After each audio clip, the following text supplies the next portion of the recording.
അളഗപ്പനഗർ പഞ്ചായത്തിലെ പാടശേഖരങ്ങളിൽ കൃഷിനാശം വരുത്തുന്ന 2 കാട്ടുപന്നികളെ വെടിവെച്ചു കൊന്നു.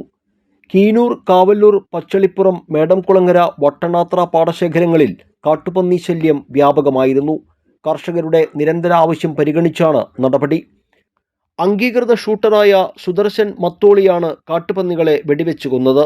കാട്ടുപന്നി ശല്യം രൂക്ഷമായതിനെ തുടർന്ന് കൃഷിനാശം വരുത്തുന്ന കാട്ടുപന്നികളെ നിയമപരമായി നിർമ്മാർജ്ജനം ചെയ്യുന്നതിന് വേണ്ടി കാവല്ലൂർ കവിത സ്പോർട്സ് ക്ലബിൻ്റെ നേതൃത്വത്തിൽ കവിത കർഷക കൂട്ടായ്മ രൂപീകരിച്ചിരുന്നു.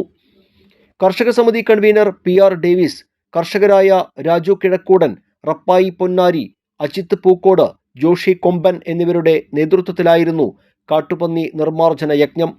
പഞ്ചായത്ത് അംഗം ജീഷ്മ രഞ്ജിത്തിൻ്റെ സാന്നിധ്യത്തിൽ കൃഷിസ്ഥലത്ത് തന്നെ കുഴിയെടുത്ത് കാട്ടുപന്നികളെ ഡീസൽ ഒഴിച്ച് നിയമപരമായി നശിപ്പിച്ചു. വരും ദിവസങ്ങളിലും നിർമ്മാർജ്ജന യജ്ഞം തുടരുമെന്ന് കർഷക സമിതി അറിയിച്ചു. പൂക്കോട് പാടശേഖരത്തിൽ മാസങ്ങളായിട്ട് നിരവധി പന്നിയുടെ ശല്യമാണ്. അപ്പോൾ ഇവിടെ ഒഴിഞ്ഞെടുക്കുന്ന പറമ്പുകളിലാണ് കൂടുതൽ പന്നികളായിട്ട് വ്യാപകമായിട്ട് കൂട്ടത്തോടെ വന്നിട്ട് നശിച്ചുകൊണ്ടിരിക്കുന്നത്.